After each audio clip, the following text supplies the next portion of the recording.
this place.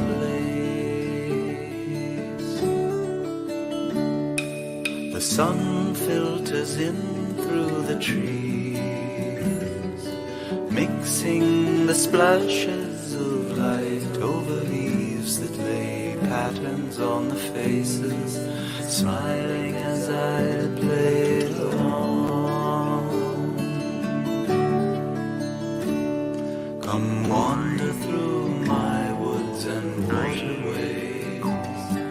The world lures us to her quiet resting place, and all the notes a mirror for her face. I troll on the tune that I know. The chance of a moment has grown in the winds of possibility, a fitting time for a melody to reflect the light of the day.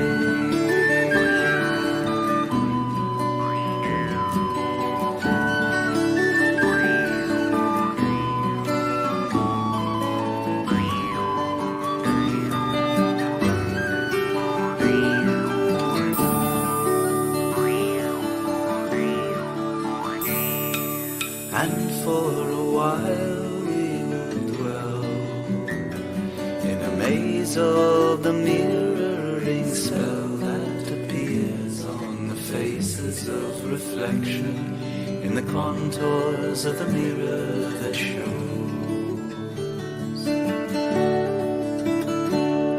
as clear as the day is long, and as long as the day is clear, I lay the mirror song.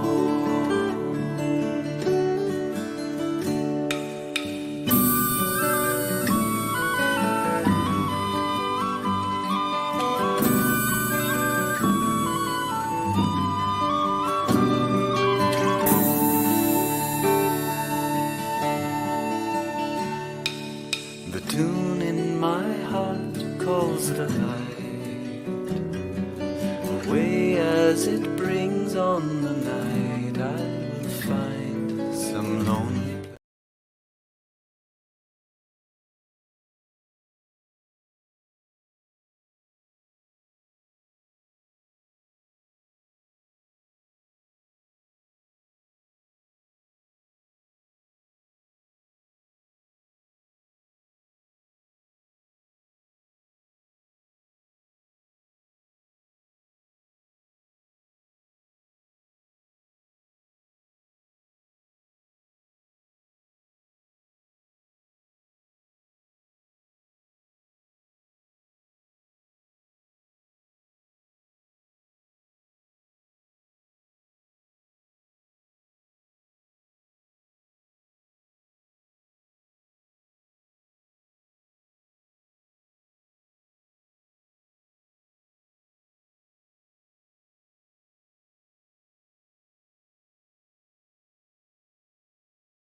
Hello.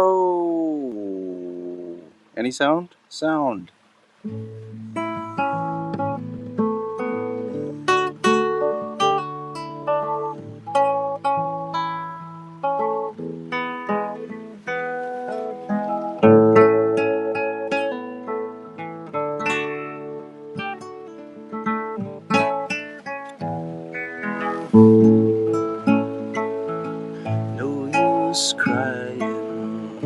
talking to a stranger, naming the sorrows you've seen. Too many bad times, too many sad times, and nobody knows what you mean. But if somehow you could pack up your sorrows and give them all to me, you would lose them. I know how to use them. Give them all to me. No use rambling, walking in the shadows, trailing a wandering star. No one beside you, no one to hide you, nobody knows where you are.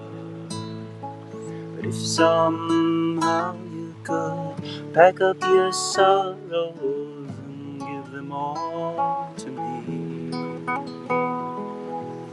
you would lose them. I know how to use them. Give them all to me.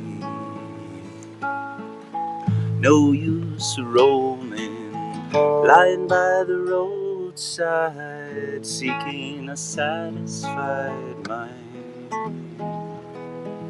Too many highways and too many byways, and nobody's walking behind.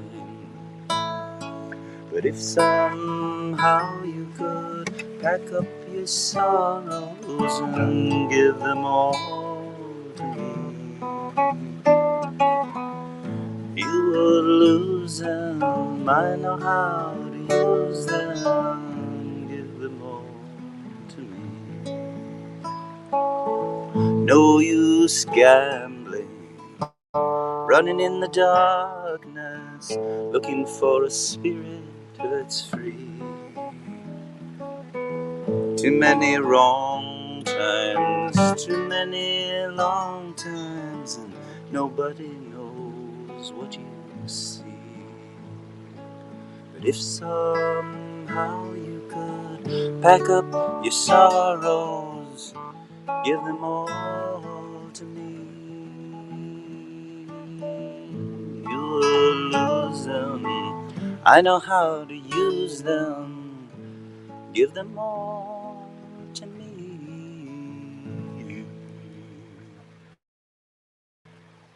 Howdy, Sarah, Lucia, Philip, Emanuela, Linda, Henrich. Yes, the sound has come back, I hope. I don't even know what I did. I pressed some buttons. It said the sound was working, and I just kept pressing buttons. Yes, it's pretty. Yesterday we had some days of chill and rain, and but now I feel safe to take out this wood stove in the Dreamer's Den. I've taken out the ceramic. It didn't quite survive the heat. It's a bit in pieces, so it's not gonna make it for next year. Got some blood orange ginger beer.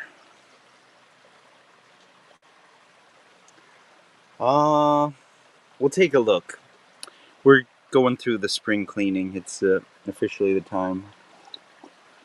I guess Philip says, I recognize the tune, and Richard Farina was in my head, but I think I'm incorrect. But you are incorrect that you're incorrect. You are actually correct.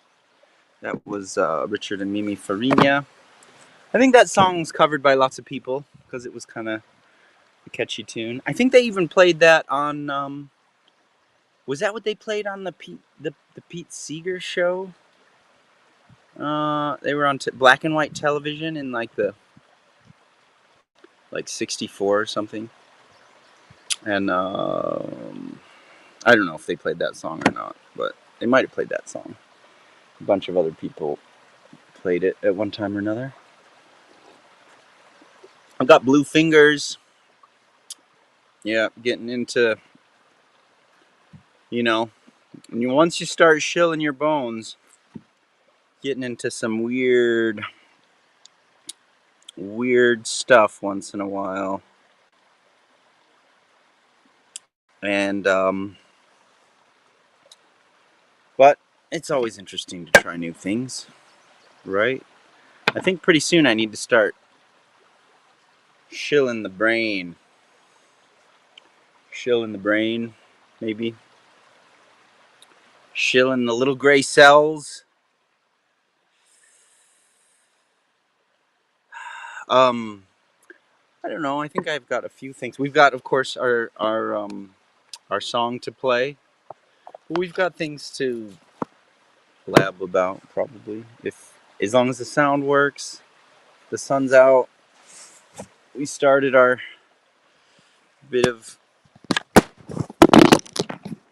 spring cleaning, so we've got the Dreamers Den mostly emptied from the. It's dark in here, I guess. So we found the broom.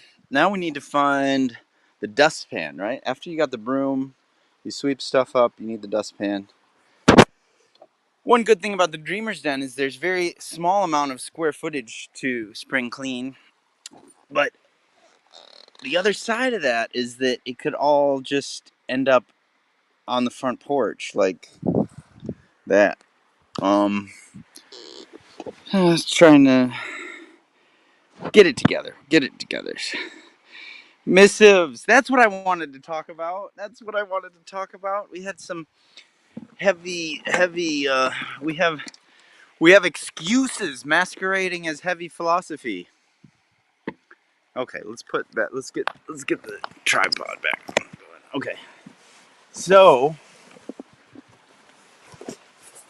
one of my big problems in life. I've got lots of problems, you know. Don't we all have problems? Some of us maybe don't have any problems.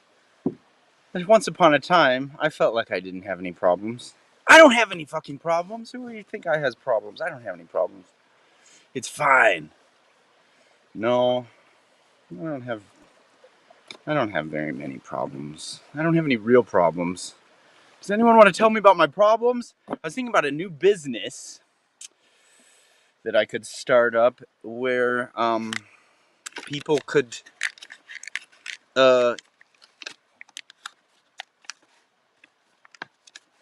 pay me to let them psychoanalyze me to figure out my problems. Kind of two birds with one stone kind of thing. Well, I don't know. What does anyone think about that for a business idea? Creek depth is getting lower. You can kind of see, but I think it's going to hang here for a while. You can see some of that down there. That used to be covered with water. So, you know, we're getting in May. It's still hanging in green. So, my problems appear to be about organization. I think it's about organization. And so this is where the missives are at. I like the color green. It's this kind of nice pale green. Wait. And some copper there. Copper and pale green. I have them. They're printed. Pink Moon, number 103. And that's where we're at. If you may notice, there is no number there in the moon. What happens is I have the hot foil stamp machine. First we have the moon. We hot foil stamp the moon, and then we take the numbers and we hot foil stamp the numbers in the center of the moon. And we are inhibited by this process because we can't find the numbers. Why can't we find the numbers? can't find the numbers because we put them somewhere last month after we used the numbers, and we don't know where that place is. We have been looking for a few days now.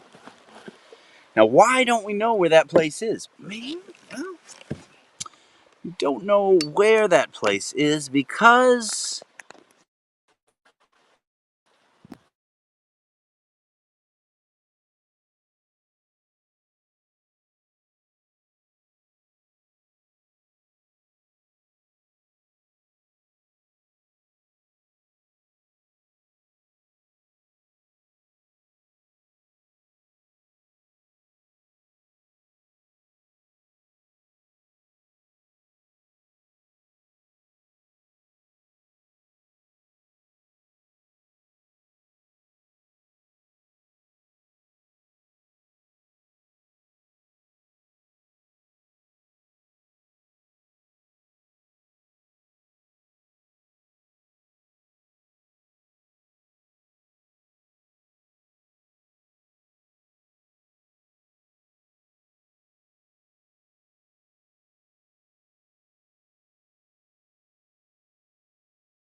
the blah blah blah.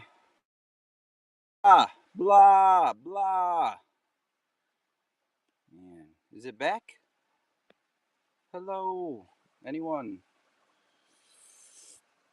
Well, I guess this is a fail for the multicast. I was trying to use this StreamYard thing and go to YouTube too, but I think there's just too many problems. So, we've got a guitar. We're going to sing a song in a bit. Let's take a walk, though. Let's take a walk. Interesting things. I was talking about, talking about your sorrows. Let's take a walk. I'm still here? Still here? Okay. I'm glad. I don't know. Yeah. Okay. So, we can take a little look at the creek. We need to clean up our bird feeders here so that they feel like it's a nice place to come. I'm afraid they all need to be cleaned up. Look at all this green though. That's gonna all disappear within a few weeks, a month or something. It's still nice and deep. Woo!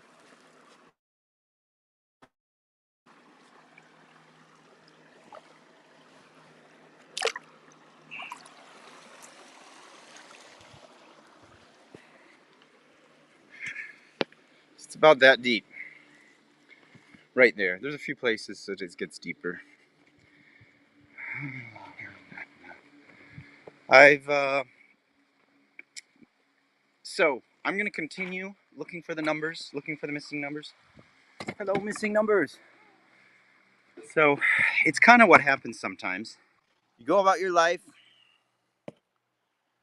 entropy intrudes, you try to get on with things, ignore it the best you can, and until you can't find your numbers. You can't find your numbers. You can't find your numbers. You've got to stop everything. Start your war against entropy once again and look for the numbers. Can't look for the numbers until you start dealing with the rest of the chaos before you find the numbers.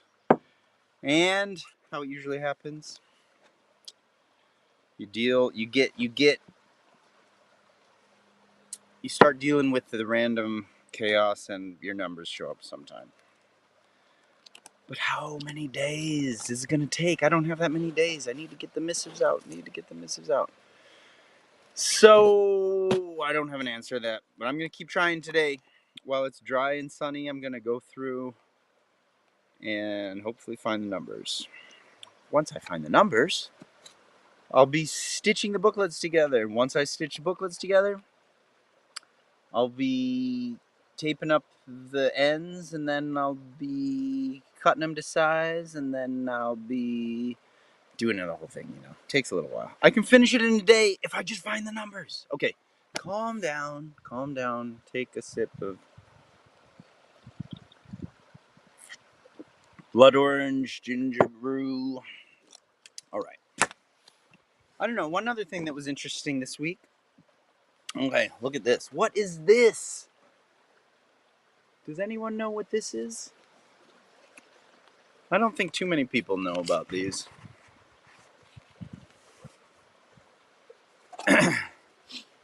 TIAC Tascam 388 Studio 8. Look, it's like, it's got the picture of the recording studio. You've got the mixer. You've got the reel-to-reel tape right there. See, and look, the whole concept of this is they put it all together in one thing. So I remember low battery. Okay, I'm gonna plug in. Hopefully when I plug in it doesn't turn off the sound for me. Just tell me if the sound's gone. New comments. All right. So input, process, output. You've got microphones, you've got headphones, you've got speakers. So when I remember when I was, well, I wasn't that young. I think I was 16 or 17. That was when I first started getting into recording, and I saved up all my money and got a 4-track cassette recorder, which you could start to get those at that time in the 80s. That's an idea. Handwritten numbers. I think I may get to that. I'm gonna, like, if I don't find them by 39 hours or something, I might be doing just that. And we'll see. The other option would be like trying to order something for it to come, but then we'd be waiting for a week and a half, and I don't think we want to wait for a week and a half. Okay, back to my monologue. When I was a wee boy, first being attracted to the arts of magnetic tape recording. So I was an evening janitor at a dentist office. 1 hour every day through the week. We won't talk about the laughing gas in the closet. That's not a topic for this conversation. And this machine right here, this was the machine in the music store that cost like $5,000, which may as well have been like 500,000 at that time.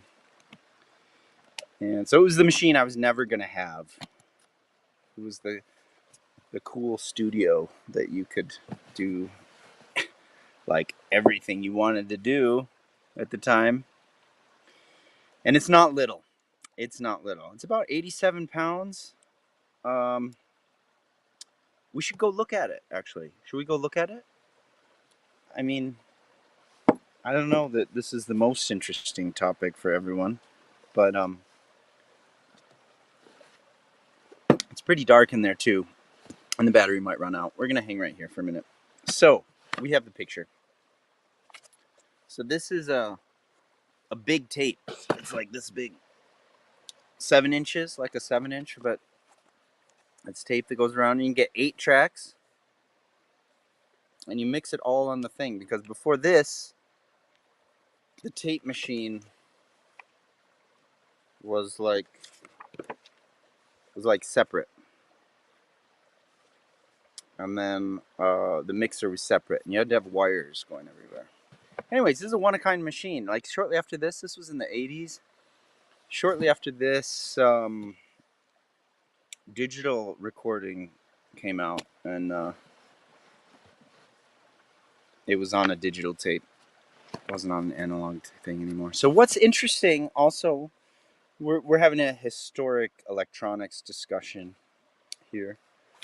So what is fairly adorable about this is that every little electronic board in here is dissected in the manual, and so it tells you every little capacitor that's in there and every little thing, so that like if something doesn't work, you can figure it out and fix it. And so that is what changed in the early 90s with integrated circuits, is that electronics became disposable. It was no longer possible to look in the manual and fix things. It was much easier to throw it away, buy something new, get on with progress. Right? So, okay, so we were fast forwarding from when I was a little kid looking in the shop, the unobtainable thing, to, was it maybe like 2007? Okay, we've got lots of trivia. We've got lots of little trivia going on here. So before, let's forward the clock a couple decades. To Okay, let's go back. We're going back. We're going forward. We're going forward, back, forward, back. So I bought a cassette 4-track. Those, the cassettes. Everyone knows the cassettes. And you could record 4 tracks on it. And this is what I saved up my money from the janitor job. That we're not going to talk about the laughing gas. And although that could be an interesting topic of conversation sometime. Stay on track. Focus. The 4-track cassette. What was cool, like, you had 4 tracks. It wasn't just like a boombox with a microphone. You could play the tape speed slower. You record something and play it slow. You could flip the tape over and play whatever you recorded backwards. That was pretty cool. So I was totally fascinated. I was recording water, and one time I got a light bulb. Hopefully it was already dead, and so I recorded smashing the light bulb to see what it sounded like slow backwards. It sounded pretty cool. I used that on an album that probably will never be released. So my first album Love Charms actually had a lot of stuff that I recorded on this 4-track cassette that I had that at the time cost about $450 something, I think. And okay, so fast forward, I was hanging out in what is this, early 2000s, maybe 2003, 4, 5. I was in Maine and Northampton, Massachusetts. I was doing gigs with this group called Feathers. I think must have played like 4 or 5 shows with them, something. And so I was hanging out in Kyle's bedroom with the band where he was living at his mother's place upstairs. His mother was pretty cool. Um, and they recorded their album. They had one of these that Kyle found in like a Goodwill thrift store, something like that. Because back then, that's where they'd turn up. Big, heavy, hunky chunk of stuff. And I thought it was really funny. I was like, well, you're recording your album on this? And I didn't think about it much, but maybe I started to think about it. And so at 2000, fast forward, what is that, 2003, we're going forward. They recorded their first album on it, which sounds pretty good. I mean, it has a particular sound. So, I started, for whatever reason, to remember about these machines, and I found one on the Craigslist, and then I got obsessed with getting back into these old analog machines, partly from nostalgia, I guess, because like I was talking about when I was a kid, and there was this unobtainable thing, and now you can buy them for a couple $100 on Craigslist. And Laughing Gas Tale, another time. So so I got this machine in 2006, 7, something like this, for a couple $100 it was. But I needed to go and fix stuff, like, because like all these boards and stuff in here, like some things didn't work, but I was able to sleuth it out and fix it. And I recorded. What album did I record on it? Does anyone know? No, probably not, but maybe someone knows. It was a covers album. That's a clue. It was a covers album, and I think it ended up being a covers album because I was mostly experimenting with the recording medium, and I just, I wanted another song to test out recording methods. Okay, we're gonna try to surf the levels of geekiness here. We try not to get too deep. But one thing that's interesting about analog tape, especially this kind of mid-fi, it's not super hi-fi, it's not lo-fi like cassette tapes though, is that there's some loss of the high frequencies. So one of the things I figured out, and you have to battle with the noise of the tape, so that was a big deal. So you want to record the level really pretty hot but not distorting. It's a whole art here, see. And one of the things was that I started to get into amplifying the high frequencies on a sound on the way in, because then you could pull down the high frequencies with the hiss a little bit and make it sound. Anyway, there's all kinds of fun stuff with it. No, I recorded 2 albums. Nobody knows what albums I recorded with it. Okay, I don't know answers here. I don't have any comments. I'm gonna have to give it away. Wait. No, I'll give it a little more time. Get a little more time. If anyone knows the album and the EP that I recorded on the Tascam 388 Studio 8, I'll give you an imaginary cookie. Who wants an imaginary cookie? I want an imaginary cookie. I think today I'm going to get myself an imaginary cookie. All right.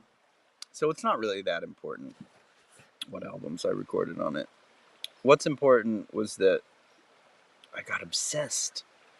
And so much that I was driving distances to get analog equipment that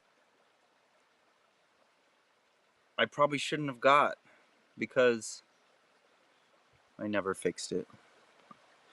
Okay, so fast forward again. I lived in Europe for a decade. Lived in Berlin and Leipzig and France and Sweden. And I left all my old toys in other people's attics and basements.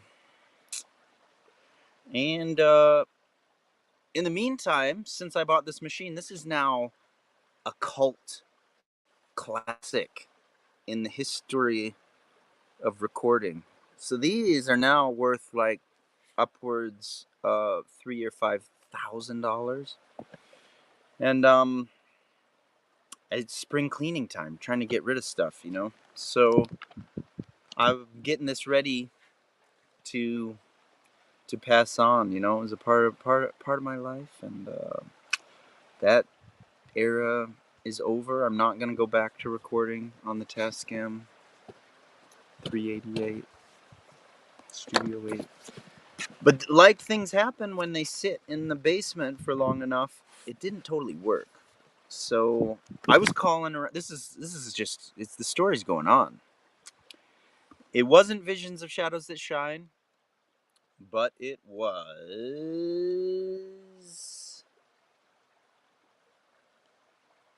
Tomorrow's Sun Will Rise the Same. And on that album, that was a Birch Book album, and you can hear that it's kind of, some of it is pretty lo-fi and hissy, and because it was from the beginning of when I started recording with it, so I was kind of learning as I went, and I did get better at using the machine over time, but some of it's a bit lo-fi and hissy. It's got its own thing. And then the EP was the Birch Book French EP.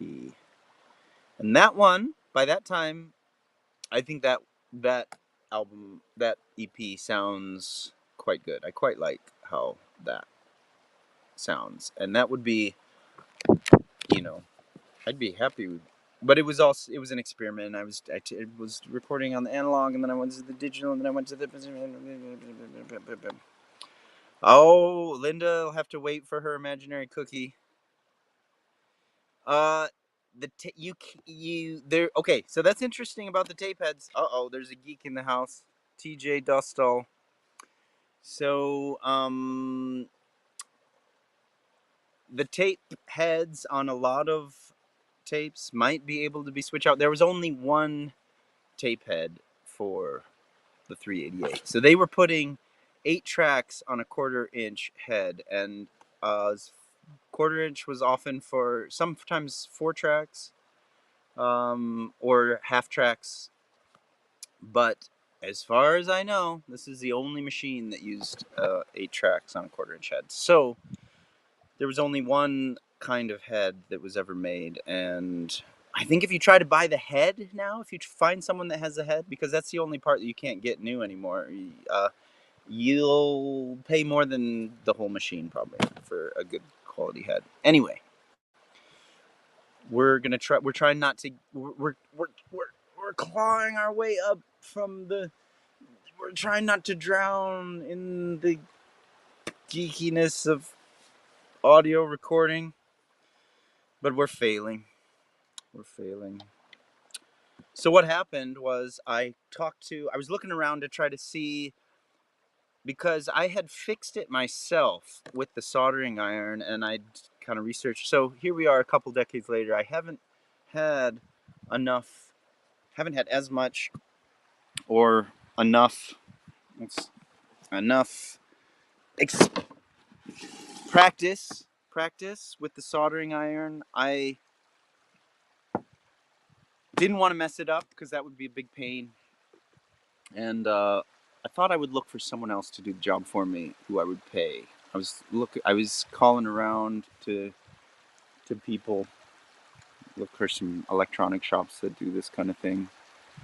And I talked to a kind of rude guy around here that I think I remember talking to 4 years ago, who also was pretty rude. And I think some people have enough work to do. It's a pretty good technique to get people to leave you alone. Just anyway. So I talked to this. I had an interesting conversation with this guy down in a shop in Sacramento, which is a bit of a time from here. It's a bit of a distance, but that's probably as close as I'm going to get for some electronics shop. This kind Asian guy that spent some time on the phone with me. And what was really interesting is that the whole skill of electronics and fixing things like this, like pre-90s electronics that can still be fixed, which post-90s, not so much.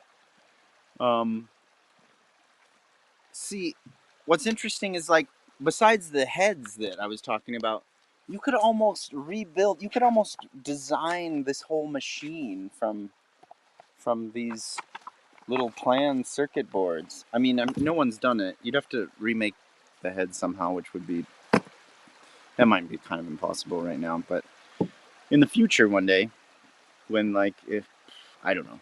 So, I was talking about this conversation I had with the guy in the Sacramento Fix-It shop. And, like one would perhaps expect the skill of, okay, let's go back. So, he was saying, like, it might not be that replacing your capacitors is going to fix your problem, because that was my amateur sleuthing idea, was that here's the board, if I just fix all the capacitors on this, maybe it'll work. And he was saying, yeah, it might not be that. And we've got a 6-month wait, and we're going to charge 5 capacitors per hour work at $150. So it's like they have so much work that they're 6 months out. And it 21 capacitors, so it would cost me, like, close to $1,000 to fix this little board that might not be the problem. But the interesting bit is that it's a skill that isn't being learned. It's another one of these things that young people are not going to be eager to learn how to fix 50s radios. What does that have to do with anything? So the old guys are dying, like the old guys do. The ones that know how to fix these things. And nobody is interested in learning it, except me, but not on my own. I might learn if I met an old guy who wanted to hang around and fix old electronics. I'd spend some time doing that. There's hope for the old stuff. There might be hope for the old stuff. We're getting to the hope. The long story is coming around. There's a hopeful ending at the end, we hope. So it was cool that this guy spent so much time on the phone with me. Like, if his hour at the shop is worth like $150, but he's sitting here talking to me for 20 minutes. Anyways, it was I enjoyed our conversation. Unlike that local guy.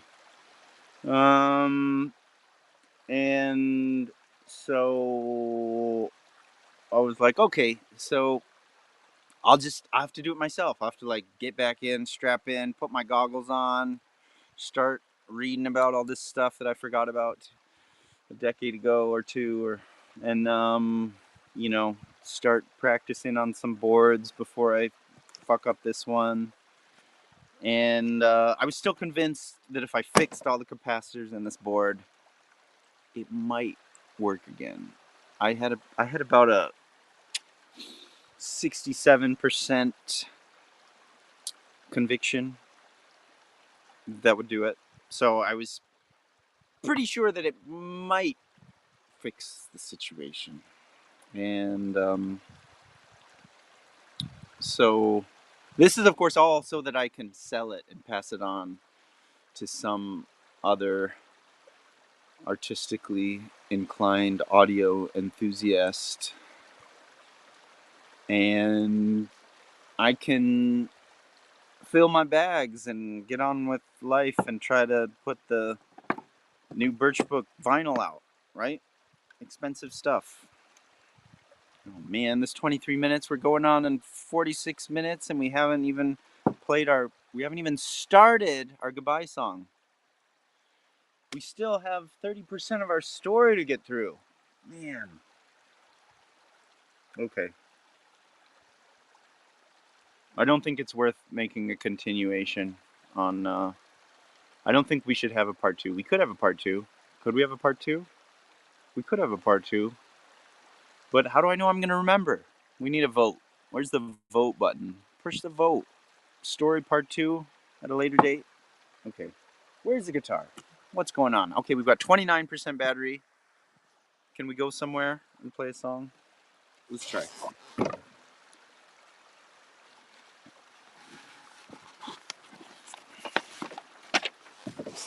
Okay, looking for that numbers. We're going to play our song, and then we're going to be looking for the numbers. I better finish the story, though, because if I'm just talking about the same thing next week, everyone's going to go, oh, man, he's talking about those capacitors again. Fuck. Okay. Short story long. I put an ad out to pay someone $70 to to put in the capacitors for me, so I don't have to do it. So that I can sell the machine for, I don't know. Anyone want to buy a Tascam 3388 for $3,500? On the West Coast, I'll deliver for 30 cents a mile from 97502. That's kind of what I'm offering, anyways. Because it's like 90 pounds. You can't really ship it. It's not really any good to ship.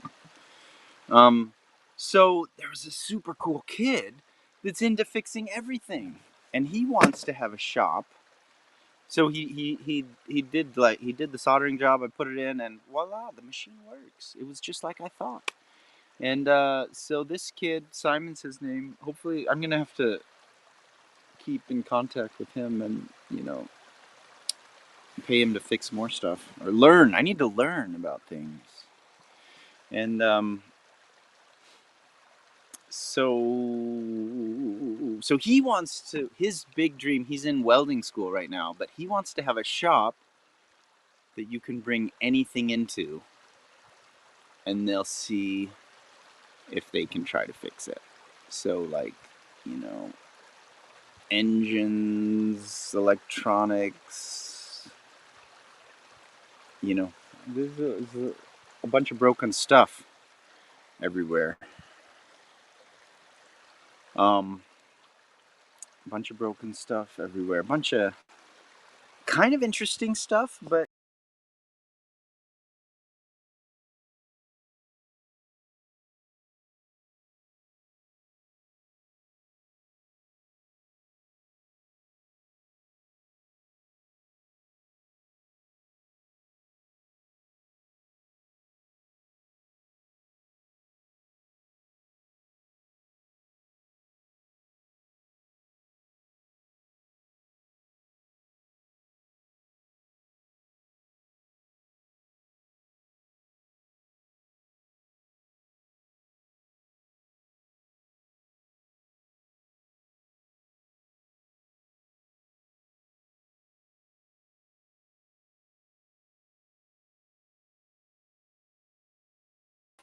Are we still here? Still here. All right, back. Sorry. I'll sing the song, and we're gonna sing our farewell song here. And since we're gonna go, we're gonna. So we had a. It was a happy ending, right? Was that a happy ending? Happy ending.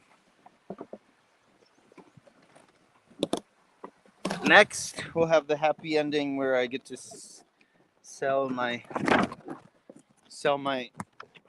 analog 8-track recorder to some nice person who's going to make lovely recordings with it. Wouldn't that be cool? I've been talking to a few people, but all right, okay. It's Linda, Philip, Sarah, TJ.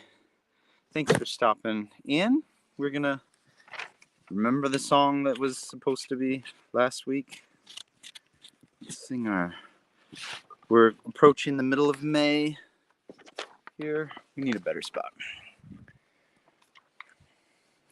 It's a beautiful day, though. And we're gonna find some numbers, do some hot foil stamping. Oh, it's a little squirrel running away. Run, run, run. Oh, run, run, run. Yeah. Here we go.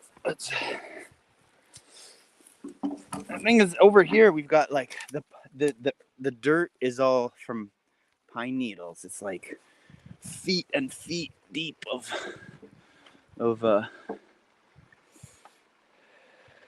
decomposing pine needles.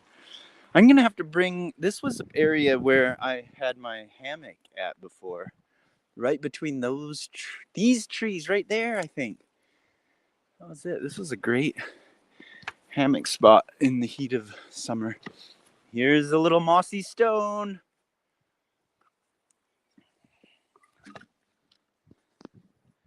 All right. Okay.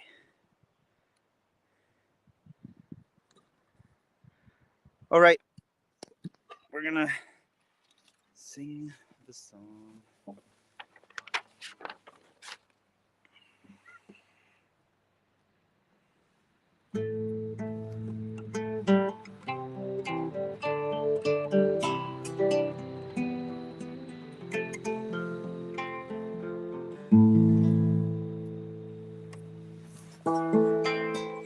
The month of May, the merry month of May, so frolic and so gay and green.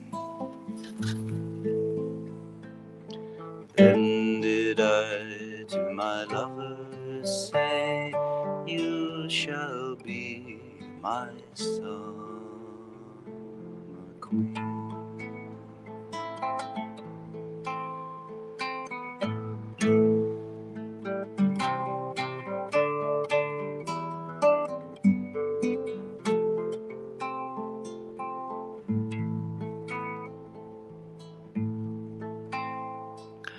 Nightingale, the pretty nightingale, sweetest song in the forest choir, entreating you to hear her tale, sitting with her breast against the briar.